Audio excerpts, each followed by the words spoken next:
You shut the fuck up. Okay, so if you haven't already, you should download this repo or clone the repo and then open it. And if you don't have, well, if you've been here already, you should either have 2019.2.8 or a later version. If you don't, then I'm concerned. So this workshop will be on physics and collision in 2D. There's also 3D physics, but we're not going over that today, or not this quarter at least. So first we'll go over more vectors. If you remember from the last workshop, we talked about vector 3. Well, there's also vector 2, which unsurprisingly is just vector 3, but with only an x and y component. Since Unity's 2D physics only work in 2D, they usually use just vector 2s. Since there's no z component. And now we'll go over the main component used in the Unity's 2D physics system, rigid body 2D. So first, like I said, there are two different physics engines, one for 2D and one for 3D. Make sure you use the 2D components for if you're using the 2D physics, because there's a component called rigid body and there's a component called rigid body 2D. Rigid body is the 3D version of rigid body 2D, and there has been times where I accidentally used the 3D physics instead of the 2D physics and was confused for like 10 minutes why it isn't working. So make sure you pay attention. So anyway, back to rigid body 2D.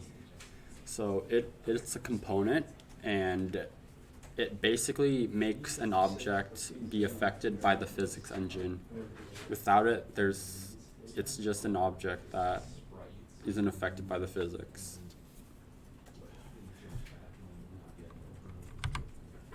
There's different types of 2D rigid bodies. There's dynamic, which means the object can move and you can apply forces and gravity to it. This is for, objects that you want to throw, or if you want the player to be affected by gravity, then you use this one. And if you want stuff to like move when you hit it, you use dynamic. There's also kinematic, which is similar to dynamic, but forces aren't applied to it, neither is gravity. But it is still affected by the physics engine, so it can have a velocity, and it can still collide with things. So basically, the object will move, but you are the one that is controlling the movement. There's also static rigid body, which doesn't move at all. Any questions? Okay. So another thing you can do with rigid body 2D is you can freeze the position and rotation. So like, if there's an object that you only want to move like in the X direction or only in the Y direction, you can freeze its X or Y position. And if there's something you don't want to rotate, you can also freeze its Z position. This is useful for like if you have a player and you want him to be able to like walk all the way to the edge of a ledge but not like tip over and fall off.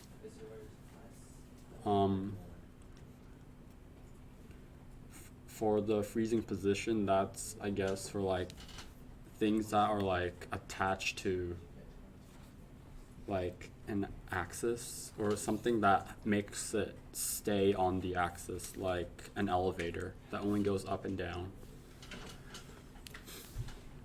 Any questions?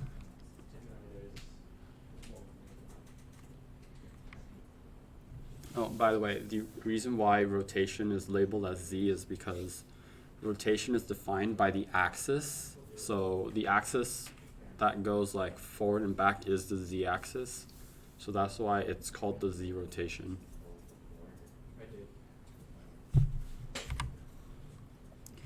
There's also two different collision detection modes. There's discrete and continuous. Discrete means like once an object moves, it only gets checked, the collision only gets checked at during the physics step. So like when the object moves, the collision is only checked once. But for continuous, when an object moves, all collisions are checked between the starting position and the ending position. Which means if something is moving fast enough and you have discrete collision on, then it might pass through it if it moves such that during one physics step it's in front and during the next one it goes past it. With continuous, it will check along the way that if anything is in the way, and it will stop in front of it instead of going past.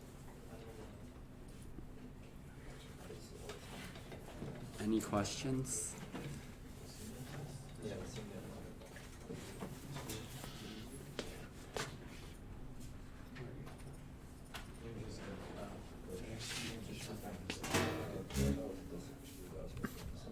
Okay. So, even if you just have a rigid body, you can't actually collide with anything unless you have a collider.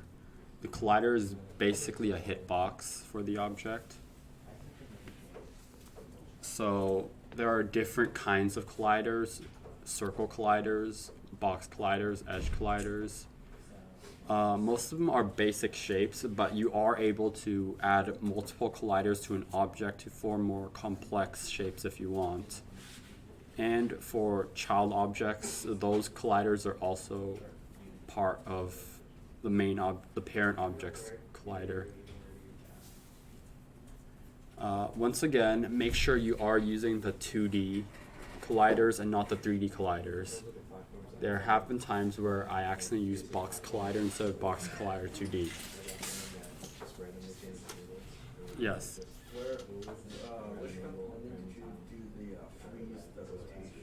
Oh, that's in the rigid body 2D. Rigid body 2D is the component that basically controls the physics. Colliders control like how the size of an object and the shape. So here's an example of using rigid body and collider. So in the sample scene, there are multiple objects. There's this box, which is a rigid body and has a box collider 2D. This one is dynamic, which means it will be affected by gravity. There's also this object called player, the green one. Same thing, it has a box collider and a rigid body 2D, but this time it is kinematic. The ground only has a box collider, but its rigid body is static, so it won't move at all. And then there's the bad trigger, which doesn't have a rigid body, which means it won't move by itself. It also has a box collider, but it is set to be a trigger. We'll go over that later. So if you just run the scene right now, you'll notice that the box will start falling and it will stop once it hits the ground. The player won't move because it is kinematic, so it's not affected by gravity. But if I change it to dynamic, it will also move. And the ground also isn't dynamic, so it also won't move. So if I change to dynamic, it will also move. So that's basically how they work. Any questions?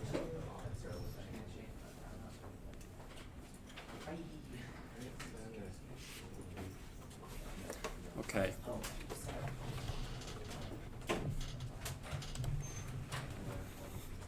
Let's move on. So now let's start going into the scripts, because there isn't much you can do just by using colliders and rigid bodies without going into the scripts, since the only force that is applied is gravity. So just like other components, you can access rigid body 2D with get component rigid body 2D. Since you'll use them a lot, it's best to store them in a variable. Usually you call it RB. You can call it rigid body if you want, but RB is just shorter.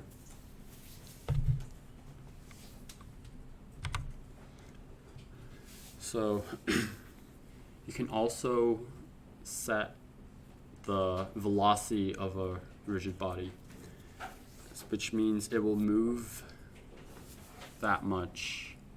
I don't really remember what that translates to in terms of units per frame, but it's definitely not like 1-to-1. So if you go into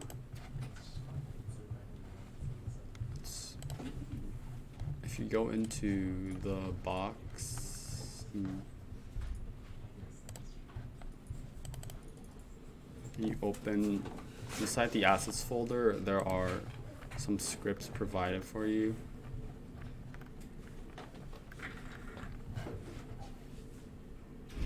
So if you open the box, you'll notice that it already has the rigid body set for you. So in start, this is what happens if you do rb dot velocity equals, so velocity is a vector 2, which means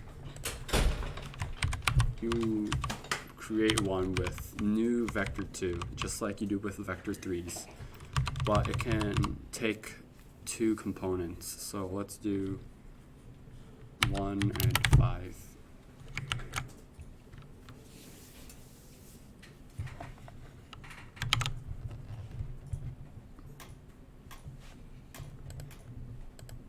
So if you run it, you'll notice that it'll go, oh, I haven't. Okay, don't forget to add the script to the object so it actually runs it. So it'll go up and slightly to the right and then start falling again because of gravity.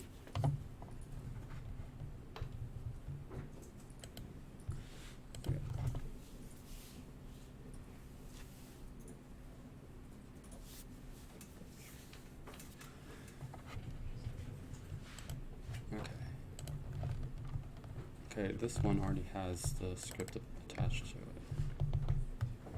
Okay. For the player script, if I set the velocity to like, say, -1,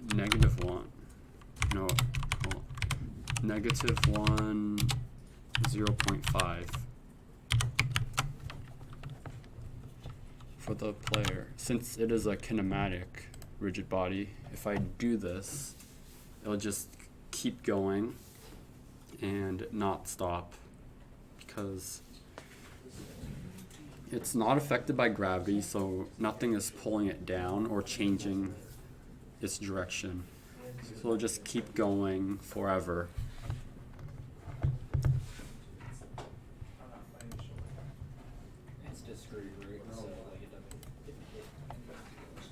Discrete just means that it's... It only updates when it basically stops or like gets to the location. it updates every physics step, which is 50 times a second.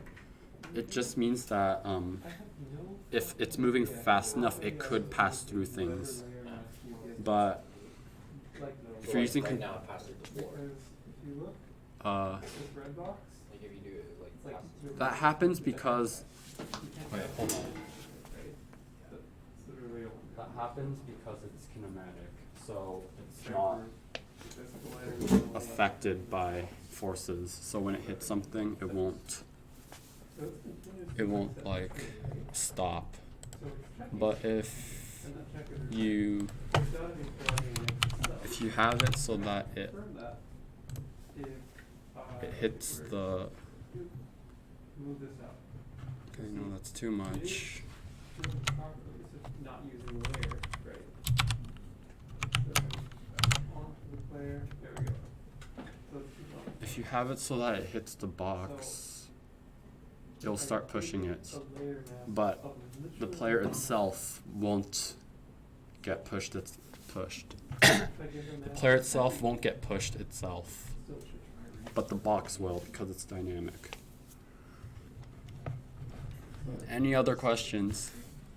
So right now, I'll do that after I start. Okay. I have a thing that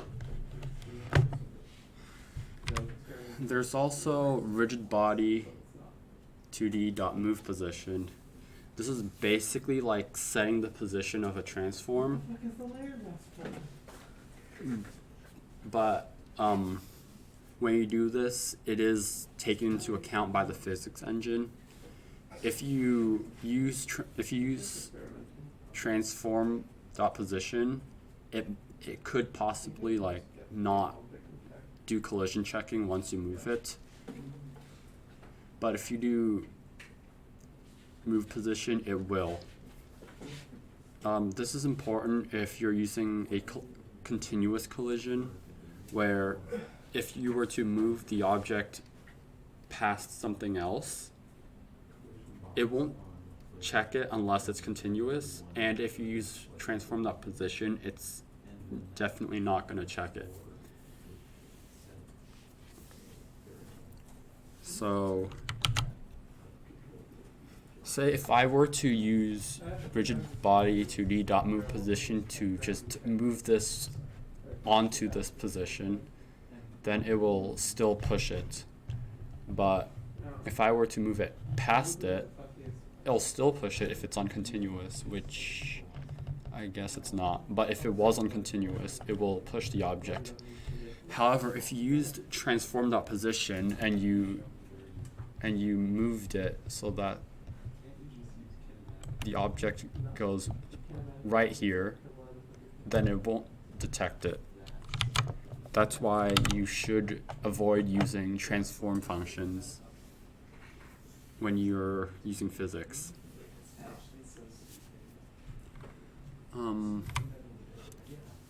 There's also rigid body 2D dot add force, which applies an acceleration to objects. It only works on dynamic rigid bodies, since kinematic rigid bodies are unaffected by forces. It also takes a vector 2 because, once again, it's in 2D, so there's no z component. Alternatively, you can add a second parameter called a force mode 2D, which basically lets you use either impulse or force. So like you can do this. Yeah. The difference between force and impulse is that it's actually just different units, basically. So if you've taken physics, you'll know that impulse is the total force over, or force times time, and it's also the difference in momentum, which means if you do this, it is basically the same thing. So time dot fixed delta time is like time dot delta time, but the physics step isn't each frame. It's actually separate from the frame rate. By default, there are 50. The physics checking is done 50 times each second. So time.fixed delta time should be equal to 0.02.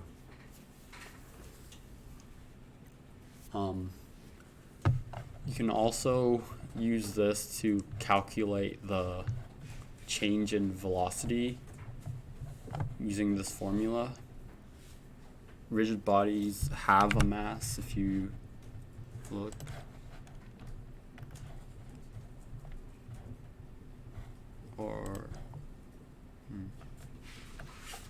Or at least dynamic rigid bodies have a mass, since kinematics aren't affected by force.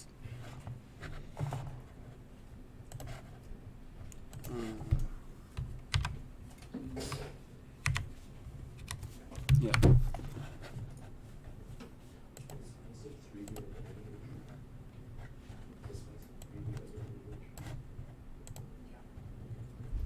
Okay, so here's an example. I can do, wait, no, not that one. In the box script, I'm going to add a force to it.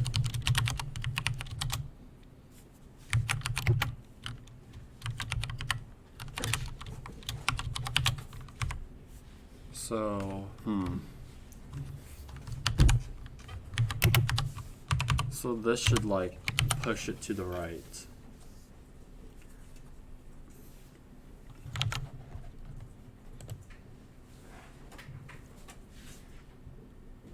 Oh, right.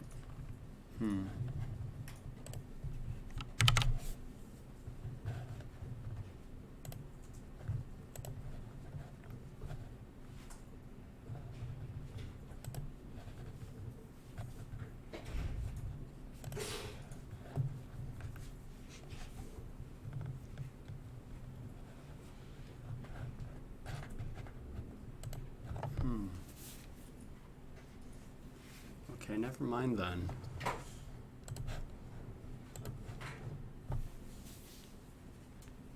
Maybe you could try putting it on the floor first and see. It does actually move. It's just very small. Oh, yeah. I should change it to 100 then.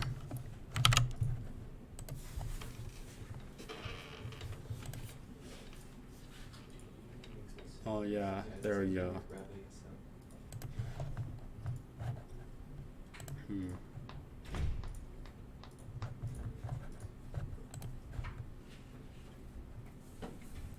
Oh yeah, that makes sense. If I do force mode dot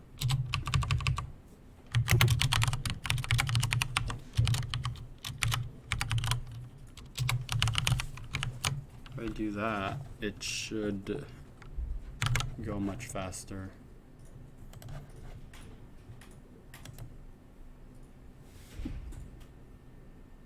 Yeah. Okay.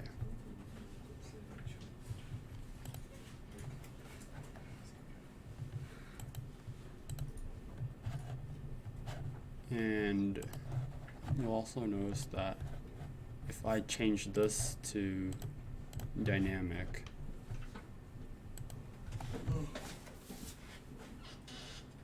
oh, okay. Better effect than the one I got.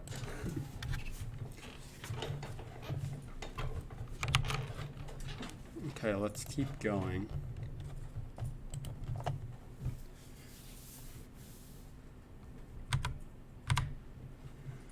There are also functions that you can use to check for collisions.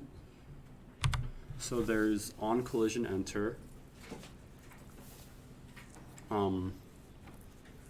Basically when an object collides with another object, and at least one of them has a rigid body, because it's not going to do any checking if none of them have a rigid body. If that happens, then it will call this function, which takes a collision 2D as a parameter.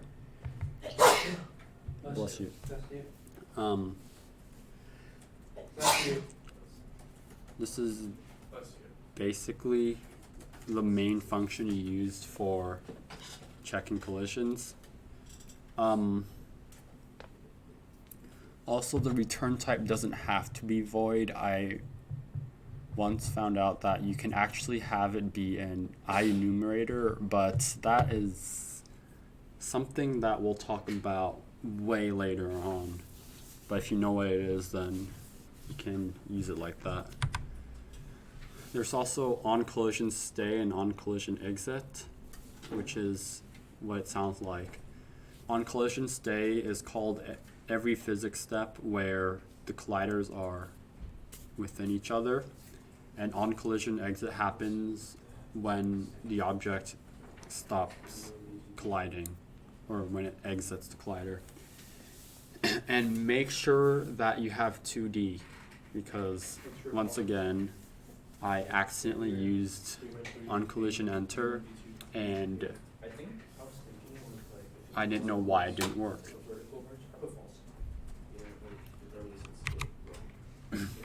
So the parameter collision 2D, it has information about the collision, like what objects are involved,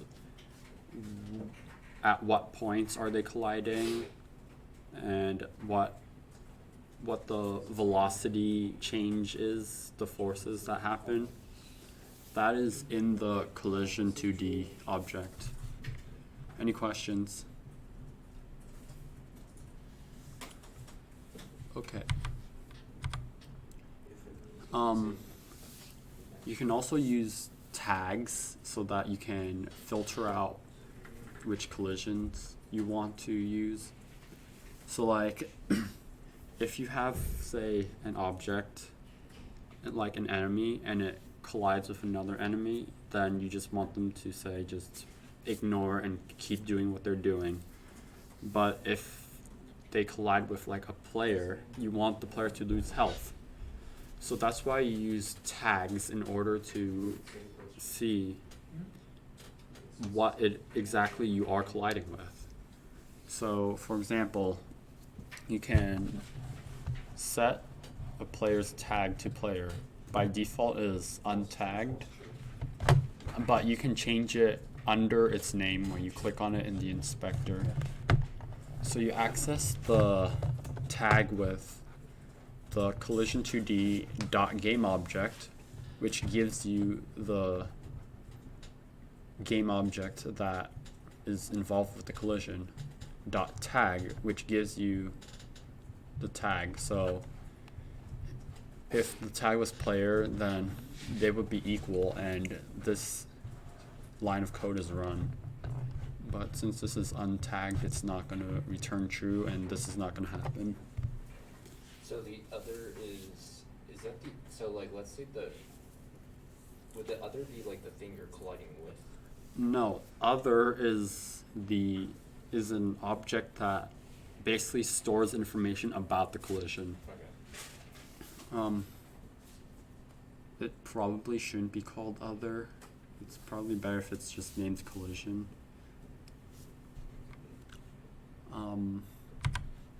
So yeah.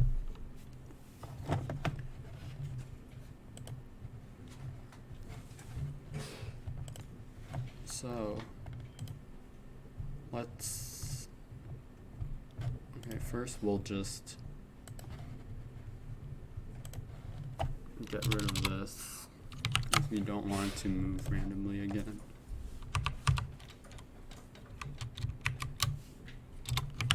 So this is the function that we use. Okay. So you can do like when it collides with something, then you set the velocity so that it bounces upwards or something. This is something you might do.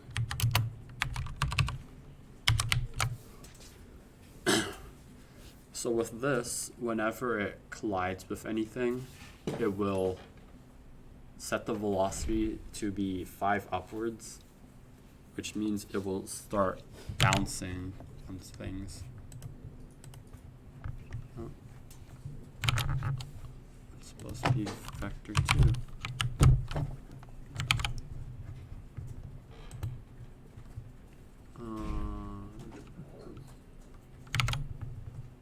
Oh, it's supposed to be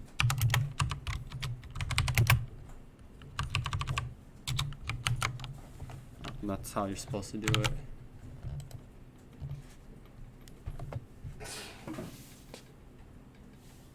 So yeah, it's gonna start bouncing. Now, what if you want to only bounce if it's on the ground, but if you have this, but you want so that if it's on something else, it's not going to bounce, then what you should do is use tags. So the ground, you can add the ground tag to it.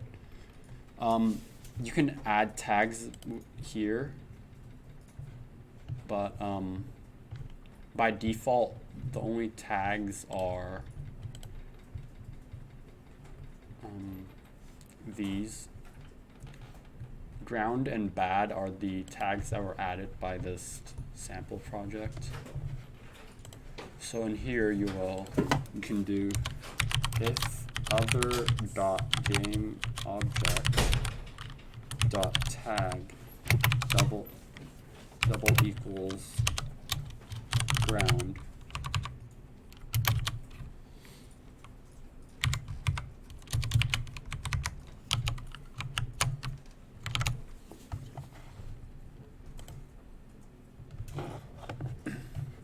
Now it will only bounce if the thing it collides with has the tag ground.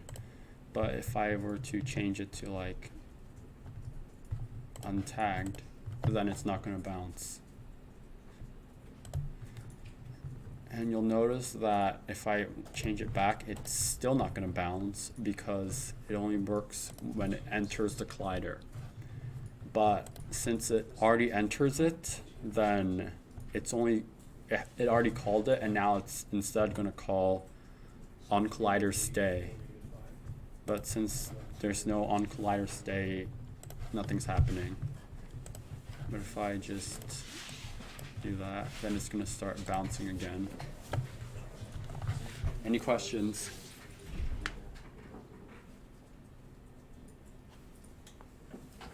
Okay.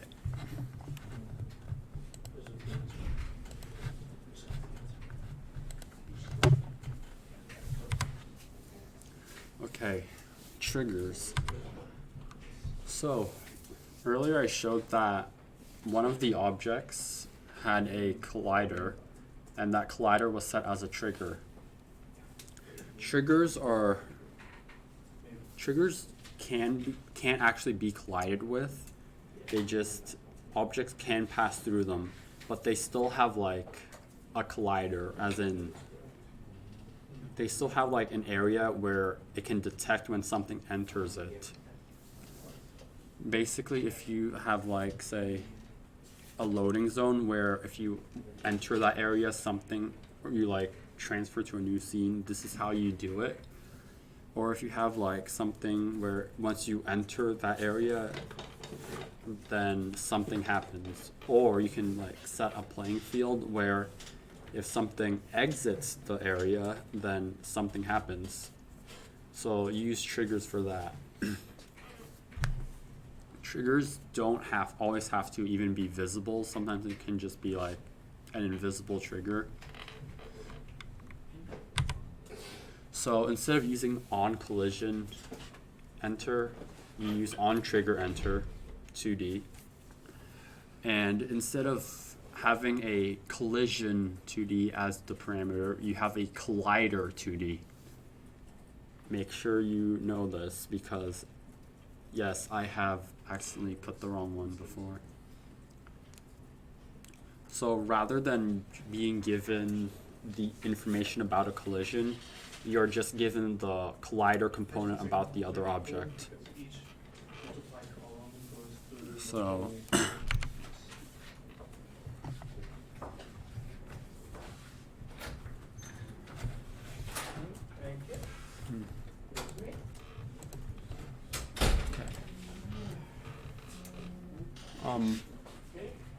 On trigger, enter can be used in either the object with the trigger or the object that's going in the trigger. So, okay, this one's already tagged.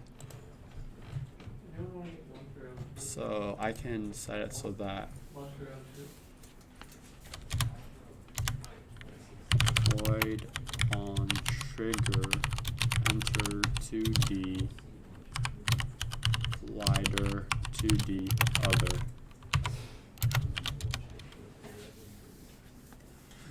Okay, I guess I can do like, when it enters a trigger,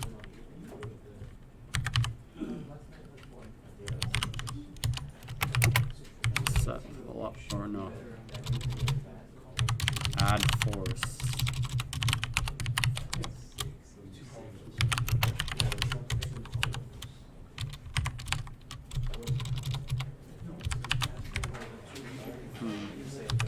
Zero.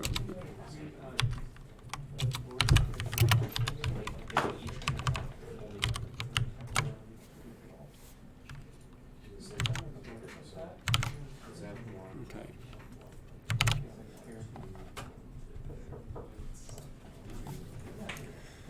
So, so you'll notice that when it's bouncing on here, it's only going up and it's not like slowly moving to the right because it's only calling this, but not this.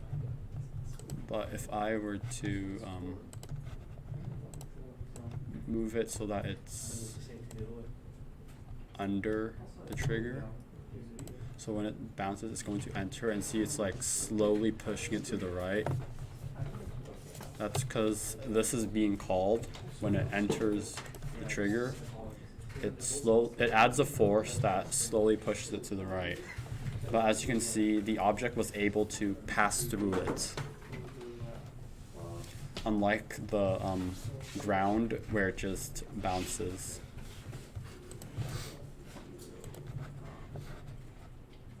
Any questions? Well, now you can just play around with stuff. You can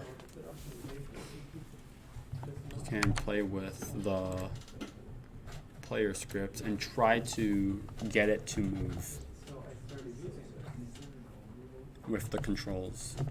One thing is that you should do input checking and update, but when you use the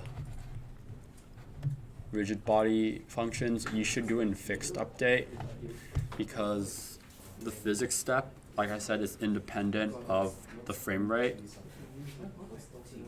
So if you were to use certain functions in update, it might be called once or twice during the physics step.